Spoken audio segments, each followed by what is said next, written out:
No espaço técnico de hoje falaremos sobre a ECD, Escrituração Contábil Digital, que tem como finalidade substituir a escrituração dos livros, diários, balanços, fichas de lançamentos e seus auxiliares, e devem ser transmitidas por meio eletrônico ao Sistema Público de Escrituração Digital, o SPED. A escrituração contábil digital passou a ser necessária em 2009 e agora, em 2014, a ECD terá algumas alterações e a obrigatoriedade será ampliada. Para falar mais sobre essas mudanças, temos em nossos estúdios Tiago Nascimento Borges Slavov, doutor em contabilidade e professor universitário. Ao final da sua apresentação, ele bate um papo com Carlos Roberto Matavelli, consultor e conselheiro do CRC-SP.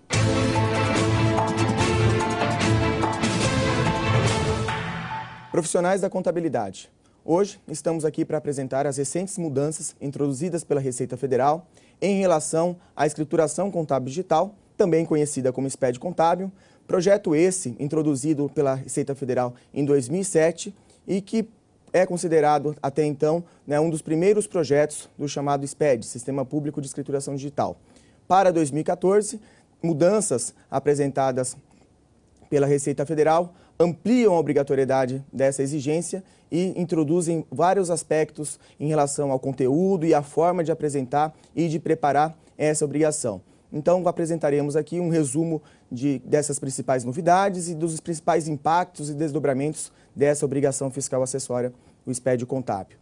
Como novidades, nós temos aí a publicação no final de dezembro de 2013 da Instrução Normativa 1420, que, entre outros aspectos, lá no seu artigo 3º, amplia a obrigatoriedade instituída inicialmente em 2007. Então, para fatos a partir de 1º de janeiro de 2014, ou seja, o SPED contábil, que no máximo deverá ser entregue até junho do ano que vem, até junho de 2015, a obrigatoriedade passa a ser válida para todas as pessoas jurídicas tributadas no lucro real. Então, inicialmente, essa é uma mudança que amplia a obrigatoriedade do SPED contábil, uma vez que até o ano de 2013, ou seja, a entrega até no máximo agora junho de 2014, a obrigatoriedade era restrita apenas às sociedades empresárias tributadas no lucro real. Sociedades empresárias, nesse entendimento, são as empresas que geralmente possuem registro na junta comercial, possuem o NIRE, né? Então, nesse aspecto, muitas empresas de lucro real, sociedades simples, que até este ano não estavam obrigadas a apresentar a escrituração contábil digital, passarão a fazê-lo a partir de 2014, com entrega no máximo aí em 2015. Então essa é uma das principais mudanças, uma vez que essas empresas que até atualmente, muitas delas, mesmo não fazendo o SPED contábil, têm que preencher outras obrigações derivadas do SPED contábil como o FCONT, agora terão todas as obrigações completas em relação ao SPED contábil.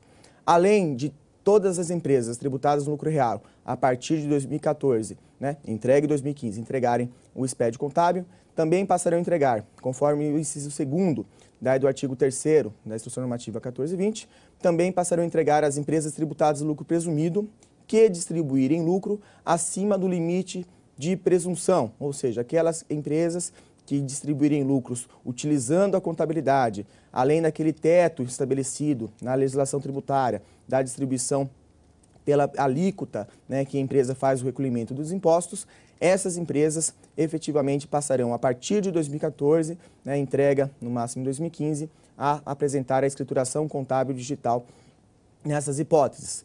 Isso leva aí a condição de muitas empresas que hoje, tributadas no lucro presumido, que não tinham a preocupação ou não observavam a necessidade de formalizar a escrituração contábil digital, a partir de agora ter que se fazer isso. Além das empresas tributadas no lucro presumido, também temos a ampliação da obrigatoriedade para as entidades isentas e imunes, que também a partir dos fatos de 2014, a partir de janeiro de 2014, aí com entrega no máximo em 2015, também deverão entregar a escrituração contábil digital.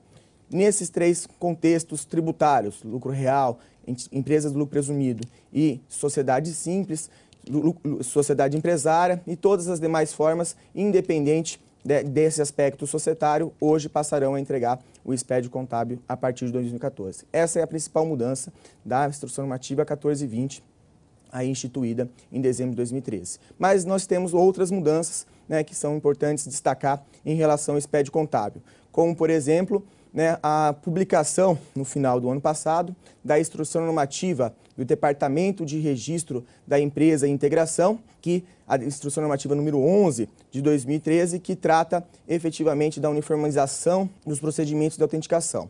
Como acredito que seja de conhecimento da maioria, nós tínhamos há pouco tempo uma instituição, né, conhecida por Departamento Nacional de Registro do Comércio, que regulava a atividade das juntas comerciais, e esse órgão ele passou a ser denominado Departamento Nacional de Registro Empresarial e Integração. E nesse entendimento que se tem dessa nova entidade, houveram alterações no contexto da autenticação dos livros eletrônicos, não significativas, né, não alterações substanciais naquilo que já existia em relação aos livros eletrônicos. Sobre essa norma e sobre a ampliação da obrigatoriedade do expédio contábil, o que é interessante aqui pontuar é que resta uma dúvida, resta um problema relacionado à questão do expédio contábil, que é justamente a questão da autenticação dos livros eletrônicos. Ocorre que o expédio contábil, até o ano passado, né, ou seja, fatos de 2013, entrega agora de 2014, por estar obrigado apenas às empresas, sociedades empresárias tributadas no lucro real, essas sociedades empresárias, elas seguiam os procedimentos para a autenticação dos livros eletrônicos nas juntas comerciais. A partir de agora, então, existe a ampliação da obrigatoriedade, inclusive para as sociedades simples, que são aquelas que registram seus atos nos cartórios. No entanto, não há ainda uma clareza na norma, a própria Receita Federal já se manifesta isso no próprio Manual de Integração, próprias falas da própria Receita Federal, não há uma clareza em relação à autenticação dos livros da sociedade simples. Então, isso nos leva, existe um entendimento inicial da Receita Federal, que uma vez submetido o arquivo do expédio contábil pela sociedade simples, esse estaria se considerado autenticado. Mas para isso depende de uma mudança normativa, depende de uma atualização legal, né, para que exista a eficácia jurídica dos livros autenticados e submetidos para o expédio contábil. Essa é uma visão aplicável para as empresas que submetem os seus livros em cartórios, que não possuem NIRI. Para as empresas que possuem NIRI e que seguem as regras das juntas comerciais, nesse caso permanece aquilo que vem acontecendo nos últimos anos, que é pagar a taxa, submeter o arquivo do expédio contábil e aguardar a autenticação por parte dessas entidades. O problema, claro, que aqui existe também um histórico nos últimos 5 anos, que as juntas comerciais não têm realizado as autenticações, são milhares e milhares de livros que foram entregues para juntas comerciais e que as entidades, as empresas pagaram as taxas e que até agora as juntas comerciais não realizaram o trabalho, não realizaram o seu ofício de autenticar os livros. Então existe uma polêmica muito grande envolvendo esse aspecto, mas que a recente alteração da norma, tanto da Receita quanto, né, do Departamento de Registro da Empresa e Integração, não tratam desse assunto. Então, realmente, aqui permanece a mesma situação para as sociedades empresárias, né, em relação à junta comercial, e uma dúvida em relação à sociedade simples, a questão da forma e autenticação dos livros para as empresas que hoje autenticam esses livros em cartório. Tá? Então, há possibilidade que a Receita Federal venha a suplantar a necessidade de autenticação desses livros em cartórios.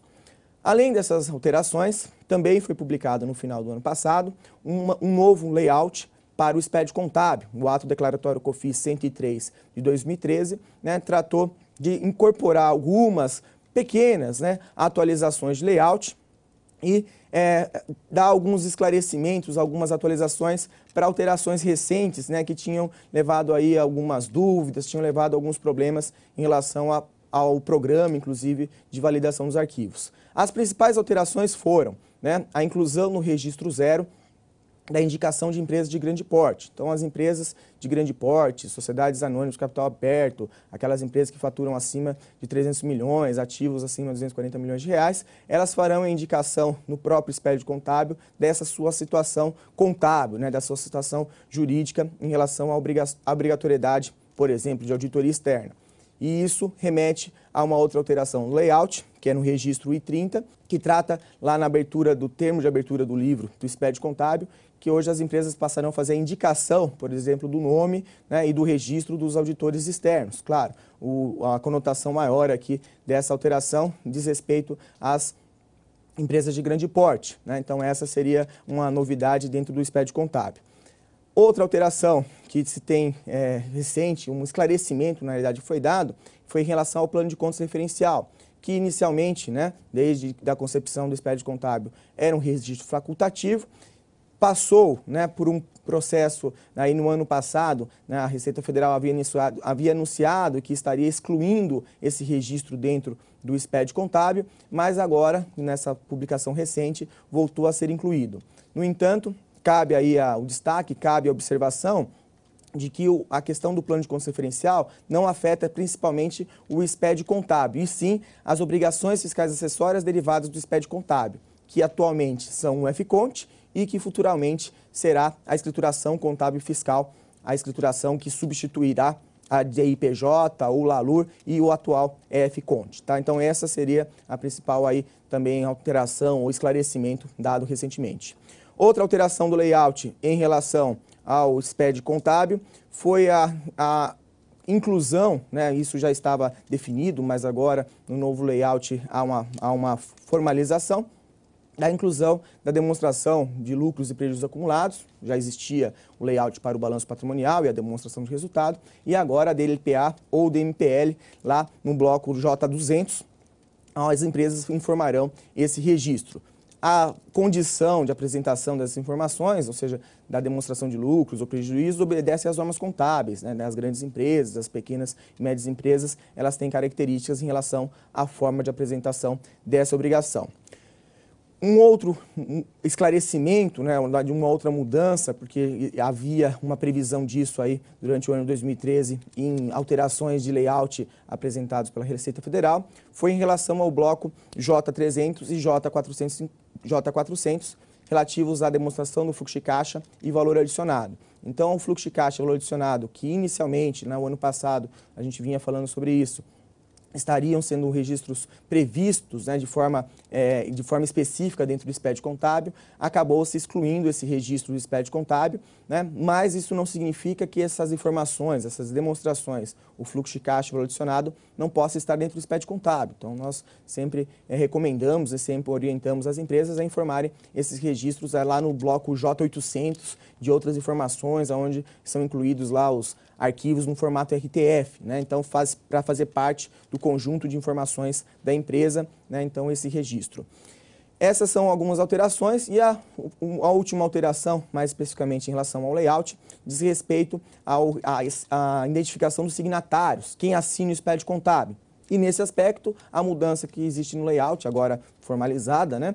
De forma definitiva, com previsão já no PVA, é a questão da assinatura do contador, onde ele deverá informar a sua certidão de registro profissional, né, observando aí as regras contábeis, cada estado possui, né, então aqui no caso do estado de São Paulo, nós temos a característica de buscar essa informação através do serviço online no site do CRC.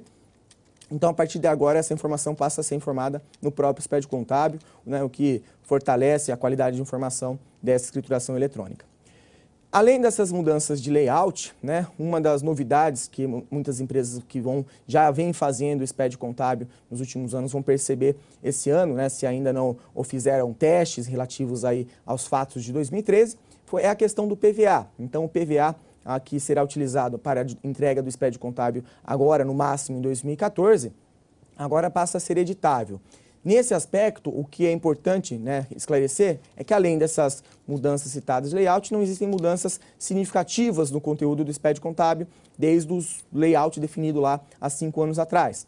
O problema é que nos últimos 5 anos, o PVA do SPED contábil, como ele não era editável, ele também não permitia a visualização de todo o conteúdo do arquivo TXT, de todo o conteúdo da escrituração eletrônica.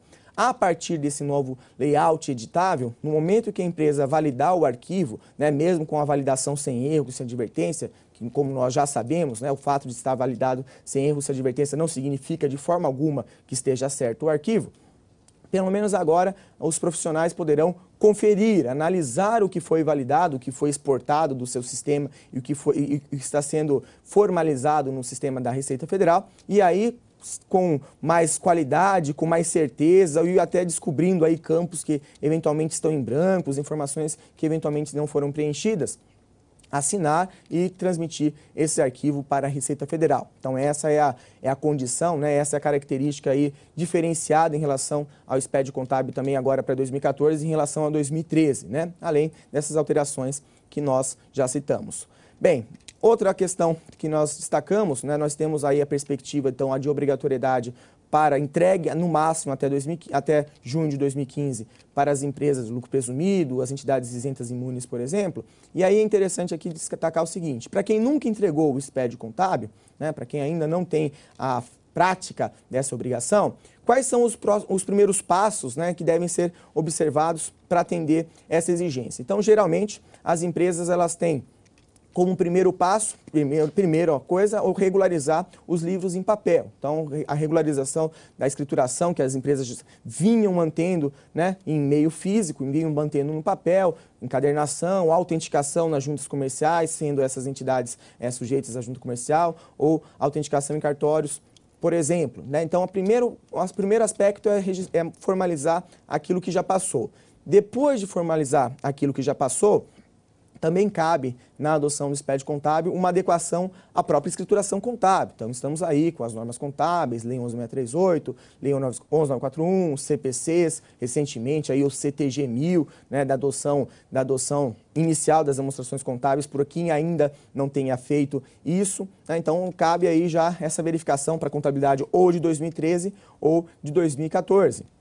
Outro procedimento, ou seja, outro passo aí que nós chamamos, né, em relação a essa informação que está dentro do SPED contábil, mesmo quem não é de lucro real, né, mesmo quem é lucro presumido, mesmo as entidades isentas imunes, fazer uma análise da questão do plano de contas referencial. Então, esse plano de contas referencial, que nos últimos anos foi a base, né, de cruzamento de informações fiscais do SPED contábil, para com o FCONT e para com a DIPJ, muitas empresas não vinham dando o tratamento adequado, né? Tanto que nós tivemos aí repercussões bastante significativas da medida provisória 627, da instrução normativa 1397, né? Por conta dos problemas relativos a essa questão do controle fiscal, que não é o foco do SPED contábil. Então, a gente reforça e lembra que o SPED contábil, o principal dele é o societário. Ele é a outra forma de fazer a escrituração dos livros que eram feitos em papel e agora passam a ser feitos de forma eletrônica. E, finalmente, como procedimento prático, procedimento operacional do SPED contábil, lembrar que uma característica do SPED contábil é a necessidade de assinatura da mesma forma como nos livros em papel, né? Quem assinava os livros em papel era o contador e o sócio. No livro eletrônico também é o contador e o sócio, o representante ou representantes legais da empresa, sempre com certificado digital e CPF. Então, para as pessoas jurídicas, lucro presumido, entidades isentas imunes e até mesmo as empresas aí de lucro real que não vinham entregando o SPED contábil e que o sócio, por exemplo, não tinha o seu eCPF, né? Então, uma das coisas que precisam ser providenciadas, né, com máxima urgência, pensando na entrega do SPED contábil, é justamente a assinatura, pois não se aplica ao SPED contábil o conceito, por exemplo, de procuração eletrônica que nós temos lá na Receita Federal para a transmissão das demais obrigações fiscais acessórias. Bem, outros comentários finais, né, então, em relação a essas mudanças e na adoção aí dessa obrigação chamada SPED contábil, chamamos a atenção também para alguns aspectos como a resolução do Conselho Federal de Contabilidade, a 1299 de 2010, que traz algumas orientações gerais em torno do processo de escrituração, como a necessidade das demonstrações contábeis estarem inseridas dentro do SPED contábil, assunto esse que gerou muito problema aí no passado. Outro aspecto relacionado à resolução 1299 de 2010 é a qualidade da informação do próprio lançamento contábil, ou seja, a contabilidade ela tem que ser analítica, tem que ser detalhada, então lançamentos aglutinados, né, de uma maneira geral, eles têm que estar na escrituração contábil somente quando acompanhados, por exemplo, dos chamados livros auxiliares. Então tem que se tomar cuidado com isso. Um outro aspecto aí em relação ao histórico do SPED contábil diz respeito também ao que era antes do SPED contábil, uma vez que o SPED contábil, enquanto escrituração eletrônica da contabilidade, substitui outras exigências já existentes que eram ao 5, o arquivo também conhecido como IN 86, e o MANAD. Essa é a condição diferenciada. E, finalmente, a escrituração contábil fiscal, a ECF, que passará a ser obrigatória também a partir de 2015, e como os senhores também estão estudando, também estão acompanhando, né, tem uma integração direta com o SPED contábil, tanto que a ECF será entregue em julho de 2015, porque necessariamente ela dependerá da entrega do SPED contábil, que ocorrerá em junho de 2015. Essas eram as informações que nós gostaríamos de passar e agradeço novamente a oportunidade.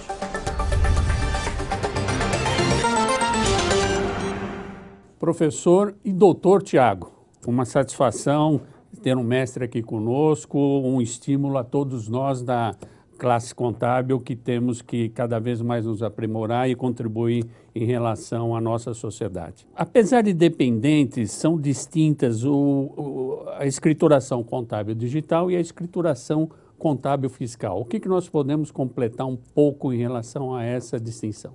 Bem, esse assunto ele é importante, né, a gente comentar e incluir dentro da temática do SPED contábil, porque essa instrução normativa 1422, que instituía a escrituração contábil fiscal, ela foi publicada ao mesmo tempo da instrução normativa 1420, que alterou, né, e ampliou a obrigatoriedade do SPED contábil, como já foi dito.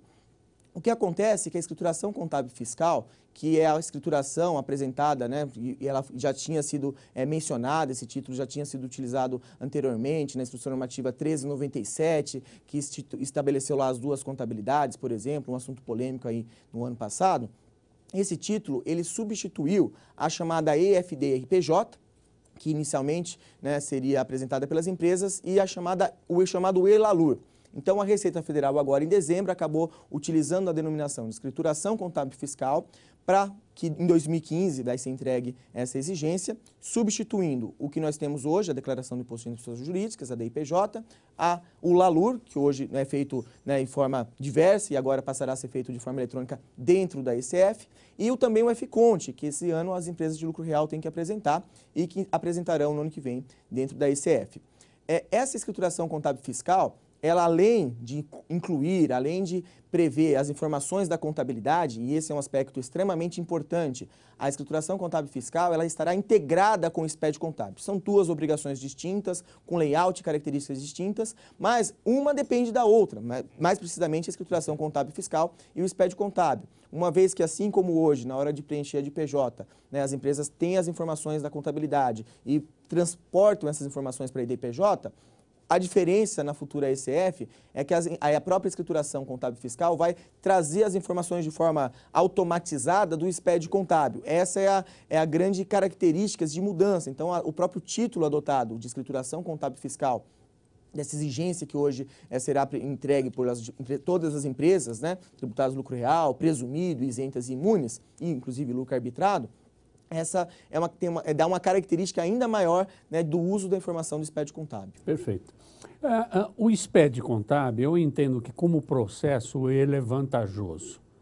Qual a sua opinião em relação a isso? Assim, mesmo para aquelas não obrigadas claro, sem dúvida. empresas. Então, o SPED contábil, quando instituído em 2007, foi estabelecido como uma forma que a Receita Federal propôs para substituir os livros em papel para os livros eletrônicos. Claro, hoje nós temos uma obrigatoriedade a partir de 2014 ampliada, todas de lucro real, inclusive empresas de lucro presumido e entidades isentas e imunes, mas o entendimento que se tem sobre o SPED contábil é que é uma forma de se fazer escrituração e formalidade da escrituração. Então, hoje, uma empresa do Simples, por exemplo, ou uma empresa lucro presumido que não distribui os lucros, ou seja, que estaria dispensada de apresentar obrigatoriamente o SPED contábil, nada impede que essa empresa, né, desde que, claro, observando os requerimentos, certificação, a própria qualidade da informação contábil, nada impede que essa empresa faça o SPED contábil, transmita para a Receita Federal, porque isso a empresa vai perceber que vai ser mais fácil para ela, vai ser menos custoso do que imprimir, encadernar, autenticar os livros, né, em papel, né, e a questão do armazenamento também desse documento em meio físico. Vamos só fechar, falar alguma coisa em relação à obrigatoriedade e dois focos a serem explorados. Em relação a associações e em relação também às empresas inativas. São duas coisas que sempre estão à tona em relação quando falamos de fazer ou não fazer ou como proceder. Sim, bem, o que acontece é que, então, a partir dos fatos de 2014, com a definição, né, de forma explícita, que a obrigatoriedade do SPED contábil, entrega até 2015, afeta inclusive entidades isentas imunes, independente da forma jurídica, se são sociedades simples, se são associações, sociedades limitadas, teriam que obrigar. Claro, por que isso? Porque a ideia, o conceito da Receita Federal é que uma entidade, por exemplo, isenta e imune, justamente por gozar de benefício fiscal, precisa ter um nível de transparência contábil maior do que outras entidades, por exemplo. Concordo, em relação à questão da inatividade, isso é uma questão, inatividade da empresa, isso é uma questão também importante destacar, que é o seguinte: quando nós estamos falando de contabilidade, não existe uma perspectiva de inatividade, por exemplo, com relação ao faturamento. Porque hoje uma empresa constituída, ela tem o seu balanço, né? Ela pode ser que não tenha lançamento contábil, é pouco provável que isso aconteça, porque uma empresa mesmo que está constituída, ela tem uma taxa anual e talvez ela não esteja pagando a taxa, mas ela vai ter que constituir contabilmente a dívida. Então, o conceito que se aplica em outros aspectos fiscais de inatividade não se aplica à contabilidade. Portanto, em relação ao SPED contábil, a obrigatoriedade vale para toda empresa, na definição hoje da obrigatoriedade, é constituída juridicamente e ainda aberta, né? Porque ela efetivamente vai ter lançamento, então ela vai ter movimento contábil. Sem dúvida, um ato ou um fato ela tem que registrar no mínimo por um ano. Foi uma satisfação o Conselho Regional de Contabilidade do Estado de São Paulo receber um jovem com essa condição, não só técnicas, mas mais ainda em relação à sua postura, sua firmeza, e espero contar com você em outros programas nossos, na nossa palestra continuada, enfim. Muito obrigado por estar aqui conosco e tentar esclarecer o máximo possível um tema que hoje está em linha. Eu que agradeço a oportunidade. O Espaço Técnico deste mês fica por aqui, agradecendo aos convidados pela participação. Outras informações importantes para o setor contábil você confere nos programas CRCSP Notícias e CRCSP Conversa. Fique por dentro de tudo o que acontece no setor contábil também nas redes sociais, TV CRCSP no YouTube e CRCSP Oficial no Facebook. Então, continue ligado na TV CRCSP.